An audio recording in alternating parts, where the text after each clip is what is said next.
안녕하세요, 여러분.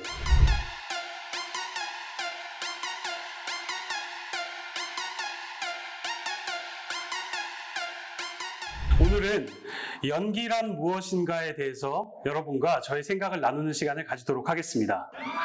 여러분들이 생각하는 연기란 무엇인가요? 남자친구 같아요. 너무 사랑하는데 하다 보면 힘들어지는? 숯불 피울 때 나는 연기? 다양한 생각들을 가지고 계시겠죠? 정답은 없습니다.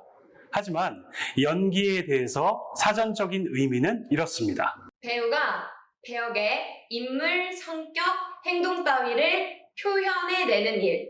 네, 사전적인 의미는 이렇고요.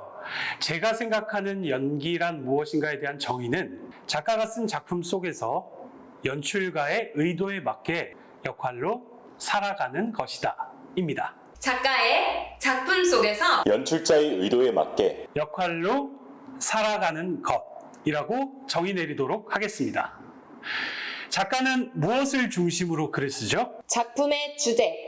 그럼 연출가는 무엇을 중심으로 연출을 하나요? 연출의 의도. 네, 그렇습니다. 작가들은 글을 쓸 때 어떤 역할의 성격이라든지 아니면 역사적인 사건, 이런 아이디어들이 떠올라서 글을 쓰기 시작합니다. 이 글을 쓰기 시작하면서부터 작가들은 어떠한 주제로 나의 이야기들을 풀어낼 것인지를 정하게 됩니다. 이 주제에 맞춰서 등장인물들도 설정을 하게 되고 플롯도 구성을 하게 되죠. 이 글을 쓴 이 작품을 연출가가 연출을 하게 될 때는 내가 이 시기에 왜 연출을 할 것인가, 그리고 이 주제는 어떻게 표현할 것인가, 그래서 배우들은 어떻게 캐스팅할 것이고 촬영 장소는 어디서 진행할 것인가 등등의 연출의 의도를 가지게 됩니다. 그럼 배우는 무엇을 중심으로 연기를 하게 될까요? 바로 역할이 원하는 것입니다. 이 부분에 대해서는 다음에 이루어질 삶의 원리라는 강의에서 자세히 설명해 드리도록 하겠습니다. 네, 그럼 이 역할이 살아가기 위해서는 역할이 창조되어야 하겠죠. 다음 시간에는 역할 창조하는 법에 대해서 여러분들께 알려드리도록 하겠습니다.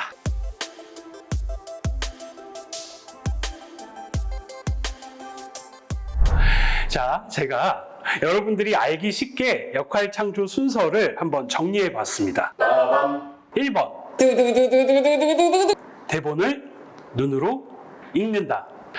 많은 배우들이 대본을 받게 되면 이 말로 먼저 표현하기 시작합니다. 그렇게 되면 어떻게 되죠? 선입견에 갇혀요. 전체 내용을 파악하기 힘들어요. 네, 그렇죠. 그래서 이 대본을 받으셨을 때 눈으로 전체를 찬찬히 읽어가시면서 전체의 그림을 그려내고 그 속에서 작가의 작품 주제, 그리고 작가의 글 쓰는 스타일, 이런 것들을 파악해 두시면 좋습니다. 자, 그럼 2번, 역할의 근거를 찾는다. 대본 속에서는 역할에 관한 정보들이 이 대사나 지문을 통해서 곳곳에 드러나 있거나 숨어 있습니다.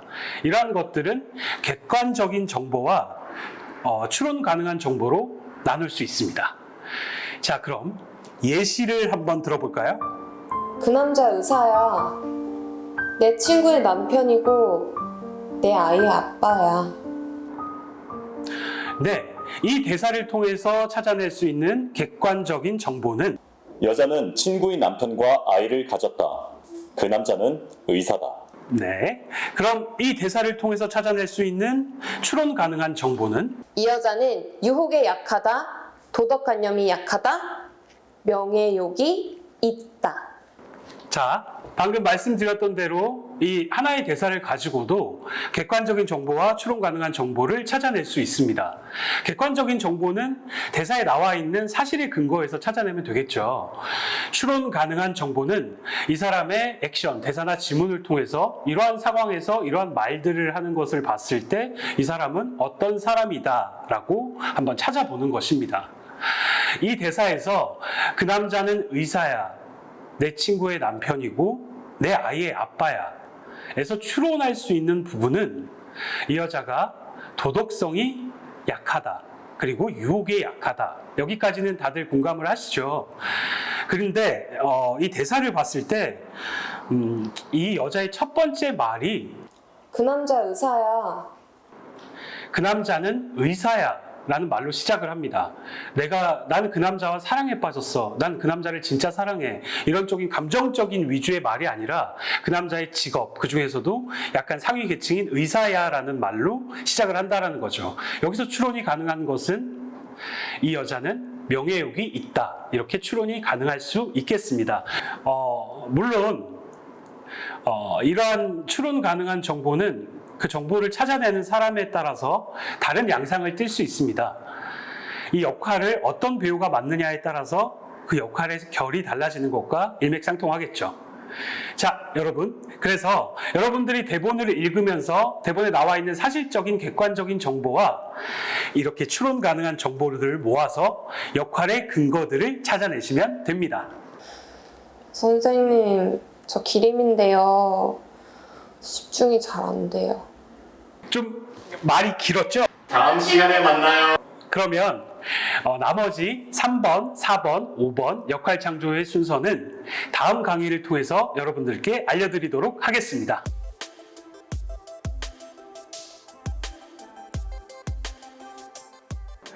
자, 3번. 문답을 작성한다. 이 문답을 작성하실 때는요, 역할에 대해서 궁금한 모든 것들을 물어보시고 그에 대한 해답을 찾아보는 것입니다. 이렇게 물어보고 대답을 찾아보는 과정 속에서 역할과 공감대를 형성하는 것이죠. 이렇게 문답을 작성할 때는 3가지 특징에 관해서 물어보도록 합니다. 무엇이 있을까요? 첫 번째, 생리적 특징. 네. 이 역할에 생리에 관련된 모든 질문들을 해보는 겁니다. 이름, 나이, 키, 머리색, 눈의 색깔, 피부색, 얼굴의 생김새, 그리고 얼굴이나 몸에 어떠한 기형이나 결함이 있는가, 등등해서 이 생리에 관련된 모든 것들을 질문하고 거기에 따른 해답을 찾으시면 됩니다. 두 번째, 심리적 특징. 네, 심리적 특징에는 이 인물이 심리적으로 성격이 급한지, 여유로운지, 아니면 좀 히스테릭한지, 태평한지 등등부터 시작해서 이 인물의 성격적인 특징들을 다 물어보고 답을 찾아보시면 됩니다. 심리적인 특징을 찾으실 때 가장 중요한 핵심은 이 역할이 가진 컴플렉스입니다.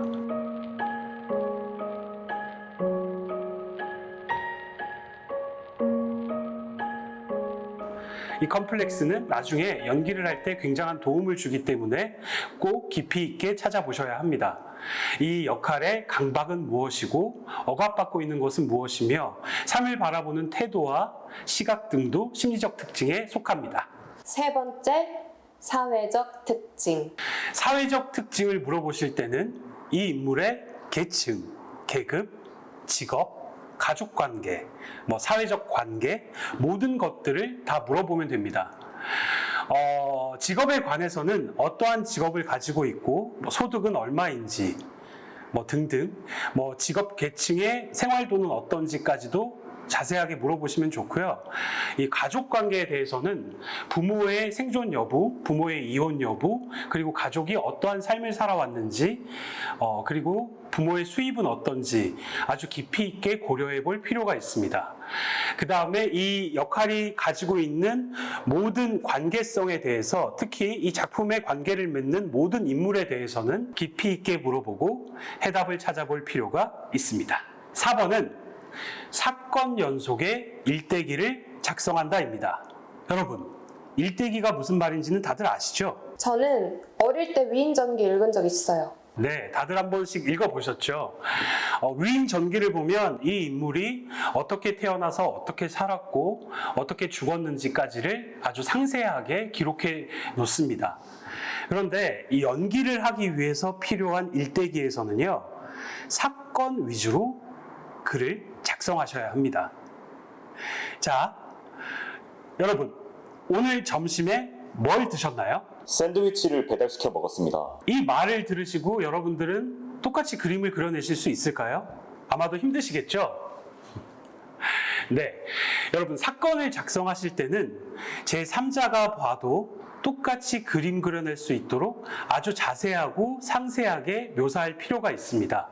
그래서 이 인물이 어떠한 사건들을 겪어와서 지금 현재 위치에 있는지 그런 사건 위주로 일대기를 작성해 보는 것입니다.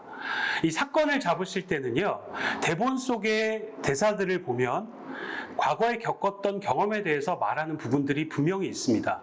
그러한 부분들은 모두 사건으로 따로 잡아 놓으시고 이 사건을 아주 디테일하게 작성을 하셔야 하고요. 그 외에 아까 작성했던 문답에 있는 인물의 특정한 특징들에 대해서 관련된 사건이 있다면 그것들도 따로 사건 목록으로 정리를 해서 이 일대기의 속의 사건으로 정리를 하셔야 합니다.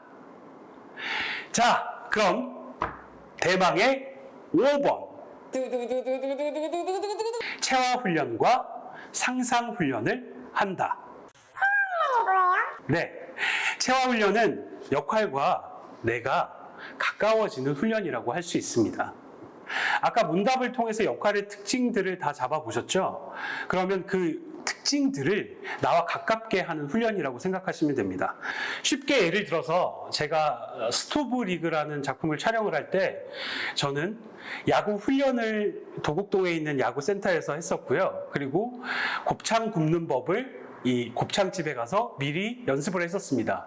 제 역할이 야구 선수 생활을 하다가 그만두고 곱창집을 운영하는 곱창집 사장 역할이었거든요. 그래서 인물의 문답을 작성할 때 그러한 특징들이 잡혔고, 그래서 그것들을 나와 가까이 하기 위해서 야구 훈련도 하고 곱창집 가서 곱창 굽는 법도 배우고, 이러한 모든 행동들이 역할과 가까워지기 위한 체화 훈련이라고 할 수 있습니다. 어떤 걸 상상하죠? 네, 여러분들이 사건 연속의 일대기를 작성하셨다면 이제 그 사건들을 상상하시면 됩니다. 이 상상을 하실 때는 아까 작성하시면서 이미 그려놨던 그림들을 다시 찬찬히 그려내면서 그림을 그려보셔도 되고요. 아니면 자신의 공간이나 장소를 유사하게 꾸며두고 혼자서 그 안에서 그 사건들을 다시 체험해 보셔도 됩니다. 이러한 훈련들을 하시다 보면요, 인간의 뇌 자체가 기억을 재편성하게 되어 있기 때문에 이 역할의 사건들이 마치 나의 기억인 것처럼 들어오게 되는 경우가 생깁니다. 그래서 극중에서 대사를 할 때나 액팅을 할 때, 연기를 할 때 그냥 연기를 하는 것이 아니라 과거의 사건들이 이미지화돼서 지나가면서 연기를 하게 되는 것이죠. 자, 여러분, 이렇게 해서 역할 창조 순서에 대해서 강의해 봤습니다. 마지막으로 한 번만 더 정리해 보도록 할게요. 역할 창조 순서 1번. 대본을 눈으로 읽는다. 2번. 역할의 근거를 찾는다.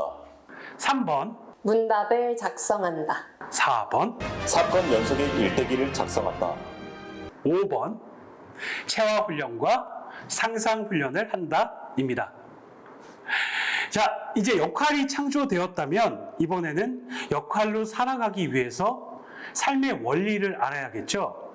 그럼 다음 강의에서는 삶의 원리에 대해서 알아보도록 하겠습니다.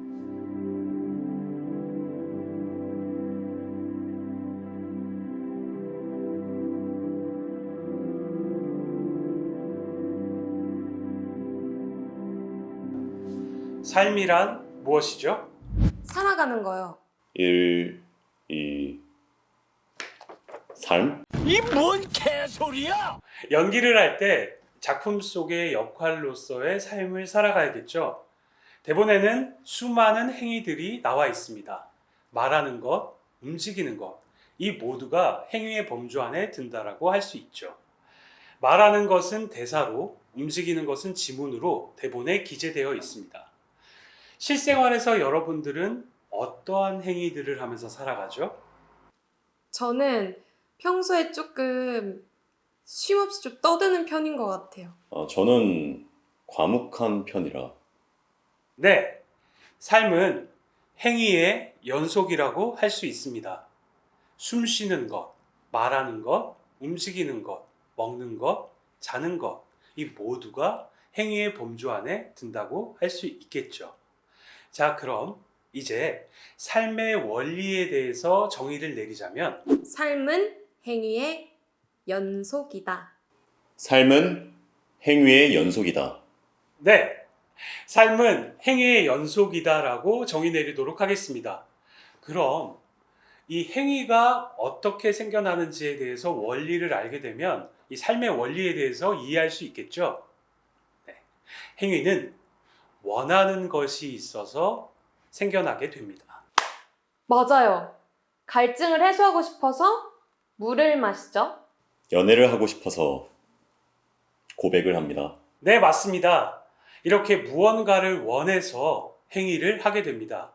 그럼 이 원하는 것은 무엇 때문에 생기게 될까요? 바로 발생하는 것이 있기 때문입니다. 외로워서 연애를 하고 싶어지죠. 목이 말라서 갈증을 해소하고 싶어져요. 네, 그럼 이러한 발생은 어떻게 생기게 될까요? 바로 자극이 있어서 발생하게 됩니다. 다정하게 손을 잡고 데이트를 하는 커플을 보고 외로워졌습니다. 네, 맞습니다. 그럼 정리를 하자면 자극, 발생, 원하는 것, 행위의 순으로 정리하도록 하겠습니다. 자극, 발생, 원하는 거. 행위, 배우들이 연기를 할 때 이 행위를 어떻게 해야 하는지만 고민을 하고 연기를 하는 경우가 있습니다. 그렇게 될 경우 행위를 표현하는 데만 그치게 되죠.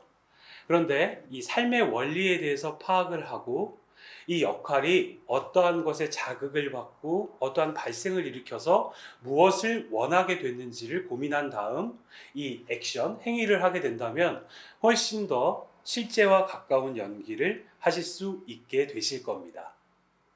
자, 그럼 다음 시간에는 이 삶의 원리의 첫 번째 시간, 자극에 대해서 공부해 보는 시간을 가져보도록 하겠습니다. 여러분, 다음 시간에 만나요.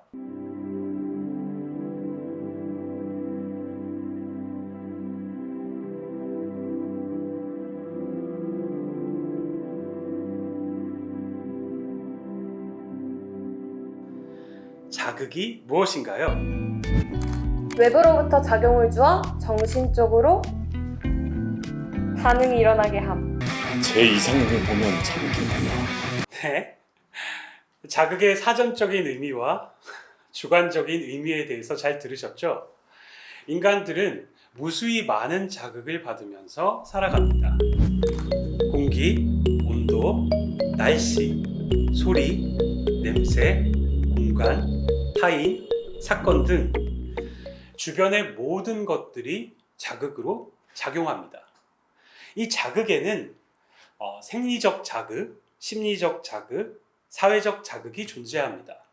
그래서 여러분들이 역할을 연기하실 때는 그 역할이 어떠한 생리적 자극을 받고 있는지, 심리적 자극을 받고 있는지, 사회적 자극을 받고 있는지를 분석하시면 연기를 하시는데 큰 도움을 받으실 수 있으실 겁니다. 또한 연기를 하실 때는 내적 자극과 외적 자극으로 구분을 해서 찾아보시기를 권해드립니다. 이 내적 자극을 가지기 위해서는 어떻게 해야 할까요? 역할이 장면에 들어가기 전에 겪은 사건들을 통해 자극을 받습니다. 네, 맞습니다. 이 역할이 장면에 들어가기 전에 어떠한 사건을 겪었는지를 찾아내고 그것을 구체화시켜서 이 장면에 들어가는 것이 좋습니다. 그럼 이 외적 자극은 어떻게 형성이 될까요? 환경과 상대방을 통해 자극을 받습니다. 네, 맞습니다. 이 외적 자극은 주위 환경이나 상대방을 통해서 형성되게 됩니다. 가장 중요하게 생각하셔야 될 부분은 바로 상대방을 통해서 받는 자극입니다.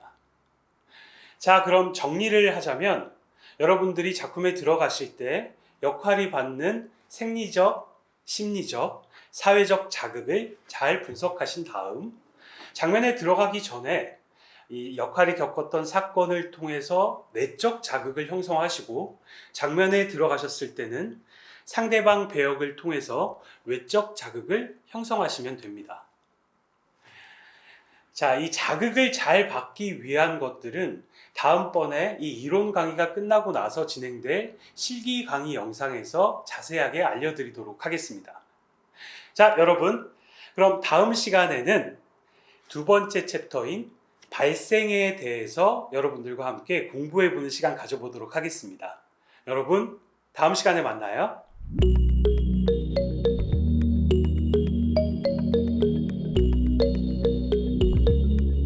발생이 무엇인가요? 어떤 대상이나 현상이 새로 생겨남. 속이 더부룩하면 가스가 생깁니다. 네, 맞습니다. 발생은 어떠한 자극을 받아서 일어나는 현상이라고 할 수 있습니다. 저번 시간에 자극에 대해서 공부했으니까 이 자극에 대해서는 잘 아시리라고 봅니다. 외부로부터 작용을 주어 정신적으로 반응이 일어나게 함. 발생에도 생리적 발생, 심리적 발생, 사회적 발생이 존재합니다. 이 발생에는 어떠한 것들이 있죠? 날씨가 갑자기 추워져서 춥다고 느껴져요. 이상형을 만나서 흥분이 됩니다. 친구가 약속에 늦어서 화가 나요. 고백을 했다가 거절하면 절망하게 돼요. 네, 그렇습니다. 자극을 받아서 이 발생이 일어나는 상태를 아주 잘 말씀해 주셨습니다. 자, 여러분. 자극을 받아서 이 발생이 일어나는 것을 상태라고 정의하도록 하겠습니다. 자극받아서 발생하는 것. 상태. 연기를 하실 때는 역할의 상태와 이 원하는 것만 명확히 가지고 계셔도 준비는 끝났다고 생각하셔도 무방합니다. 네, 그래서 연기에 임하실 때 이 역할이 어떠한 자극을 받아서 어떠한 발생을 일으키고 어떠한 상태에 도달했는지를 잘 찾아보시기를 권해드립니다. 이 상태를 잘 만드는 훈련법에 대해서도 이론 강의가 끝나고 실기 강의를 통해서 이 훈련법을 자세하게 안내해 드리도록 하겠습니다. 자, 여러분, 그러면 우리 다음 시간에는 무엇을 배우게 될까요? 원하는 것. 연애 잘하는 법? 네. 본인이 무엇을 원하고 상대방이 무엇을 원하는지를 잘 알면 연애도 잘할 수 있겠죠? 자, 그럼 다음 시간에는 원하는 것, 이 삶의 원리에서 가장 마지막 챕터인 원하는 것에 대해서 공부하는 시간 가져보도록 하겠습니다. 여러분, 다음 시간에 만나요. 구독과 좋아요는 사랑입니다.